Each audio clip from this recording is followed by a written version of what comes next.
Few names echo through history with such infamy as Caligula. Mention his name and images of unhinged cruelty, bizarre whims, and shocking depravity spring to mind. Caligula's reign is often remembered as a period of terror and excess, a time when the boundaries of decency and sanity were pushed to their limits. Was he truly a monster cloaked in purple, a tyrant who revelled in the suffering of his people? Or was he a misunderstood figure, a product of his time and circumstances? Or is there more to the story of Rome's most notorious emperor? Could it be that the tales of his madness were exaggerated or even fabricated by those who sought to tarnish his legacy? History, as always, is a murky well. Propaganda and time have a way of distorting even the clearest truths. The stories we hear are often coloured by the biases and agendas of those who tell them. But by piecing together the fragments of evidence, by sifting through the layers of myth and reality, we can attempt to unravel the enigma of Caligula and understand the man behind the madness. We can explore the events that shaped his life and the forces that drove him to the edge. This is not a tale for the faint of heart. It is a descent into the darkest corners of power, where ambition and paranoia intertwine, a journey through the excesses and anxieties of ancient Rome. We will witness the opulence of the imperial court, the brutal realities of political intrigue, and the fragile line between sanity and madness. We will delve into the life and times of Gaius Caesar Germanicus, better known by the nickname that would become his curse. From his early years, marked by promise and potential, to the dark days of his reign, we will uncover the layers of his complex personality. Prepare yourself for tales of debauchery, paranoia, and violence.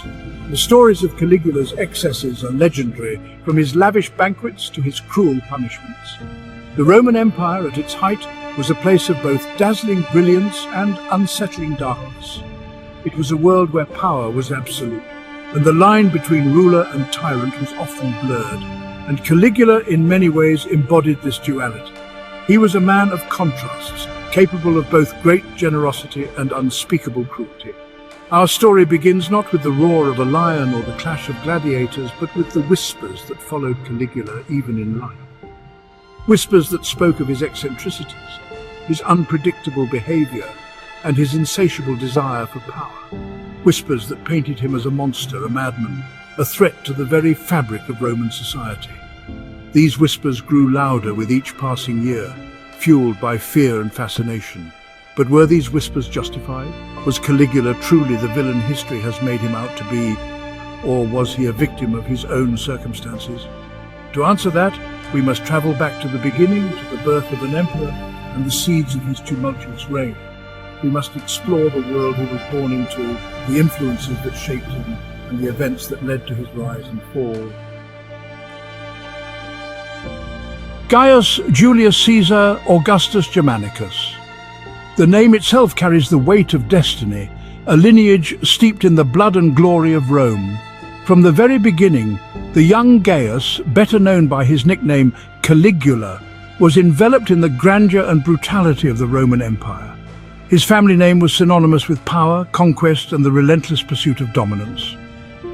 Born in 12 AD, Caligula, a nickname meaning little boots, was the son of Germanicus, a beloved general, and Agrippina the Elder, a woman of formidable lineage and ambition.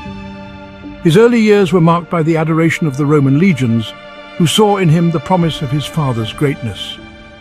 From his early years, Caligula was surrounded by the trappings of power, a prince in waiting within the sprawling Roman court. The opulence of the palace, the constant presence of influential figures, and the whispers of political machinations were the backdrop of his childhood. But the idyllic facade of his childhood was shattered by tragedy. The death of his father Germanicus in 19 AD, under suspicious circumstances, cast a long shadow over his formative years. Germanicus's untimely demise left a cloud of rumour and conspiracy in its wake. Many believed he was poisoned at the behest of Tiberius, the reigning emperor and Caligula's great uncle, a man known for his ruthless grip on power. The whispers of treachery and betrayal were more than just court gossip. They were the seeds of paranoia that would later blossom into full-blown madness in Caligula's mind. The young boy, who had once been the pride of the Roman legions, now found himself ensnared in a web of political intrigue. This event cast a long shadow over Caligula's life, planting the seeds of paranoia and distrust that would later blossom into full-blown madness. The loss of his father was not just a personal tragedy, but a political earthquake that shook the foundations of his world. Following Germanicus's death, young Caligula and his mother faced the wrath of Tiberius. The emperor's suspicion and hostility were palpable, and the once promising future of the young prince seemed to crumble before his eyes. Agrippina the Elder, a woman who refused to be cowed, openly challenged Tiberius, accusing him of murder. Her defiance was a bold and dangerous move, one that would have dire consequences for her and her family. This act of defiance ultimately led to her downfall. Agrippina was banished along with her elder sons, leaving Caligula a virtual hostage in Tiberius's court. The young boy, who had once been surrounded by family and the promise of a bright future, was now alone. She was banished along with her elder sons, leaving Caligula a virtual hostage in Tiberius's court. The young boy, once surrounded by family and the promise of a bright future, was now alone, forced to navigate the treacherous currents of Roman politics. The young boy, once surrounded by family and the promise of a bright future, was now alone, forced to navigate the treacherous currents of Roman politics. The palace, once a place of safety and learning, became a labyrinth of danger and deceit. The trauma of these early years left an undeniable mark on Caligula. He witnessed firsthand the capricious nature of power, the ease with which lives could be shattered by suspicion and intrigue. The lessons he learned were harsh and unforgiving, shaping his view of the world and his place within it. He witnessed firsthand the capricious nature of power, the ease with which lives could be shattered by suspicion and intrigue. The corridors of power were filled with whispers and shadows, and Caligula learned to navigate them with a wary eye. This experience, coupled with the whispers of his father's assassination, bred within him a deep-seated fear and resentment towards the world that had taken so much from him. The young boy, once full of promise, was now a vessel of anger and mistrust, setting the stage for the tumultuous reign that was to come. The year 37 AD brought with it a change in the political winds of Rome. The empire, vast and powerful, was on the cusp of a significant transformation. Tiberius, the aging and increasingly reclusive emperor, finally breathed his last. His death marked the end of an era characterized by suspicion and fear. His death paved the way for Caligula, then just 24 years old, to ascend to the throne. The young emperor's rise was met with a mixture of hope and anticipation. Across the empire, a collective sigh of relief mingled with cautious optimism. The people of Rome, weary from years of tyranny, dared to dream of a brighter future.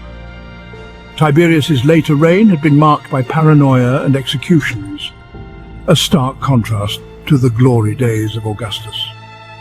The shadow of his rule had left the citizens yearning for change. The people of Rome, weary of tyranny, pinned their hopes on this young, charismatic new leader.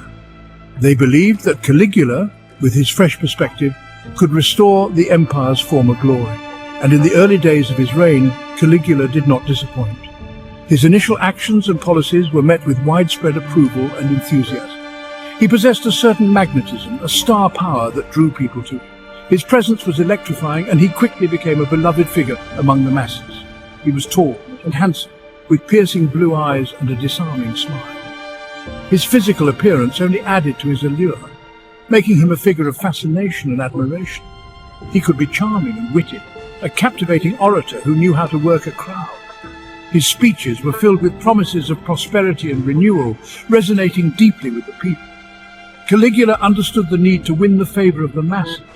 He knew that to maintain his power, he had to keep the people on his side. He orchestrated lavish games and spectacles, showering the populace with gifts and entertainment. These grand events were designed to distract and delight, ensuring the emperor remained in their good graces. He recalled those exiled by Tiberius, offering them clemency and a chance to return to Rome. This act of mercy was seen as a sign of his benevolence and desire to heal old wounds. He even went so far as to publicly honor his deceased father and brother, a move that endeared him to those who still mourned their loss.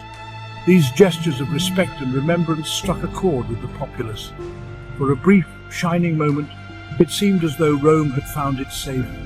The city was alive with celebration, and the people were filled with hope for the future. Caligula, the boy who had suffered so much, was determined to usher in a new golden age. His past hardships had shaped him, and he was resolute in his mission to bring prosperity to Rome. He would be the emperor the people deserved, a benevolent ruler who would restore Rome to its former glory. His vision was grand, and his ambitions were high. But as we shall see, the path to hell is often paved with good intentions. Despite his promising start, the challenges ahead would test Caligula's resolve and reveal the true nature of his reign.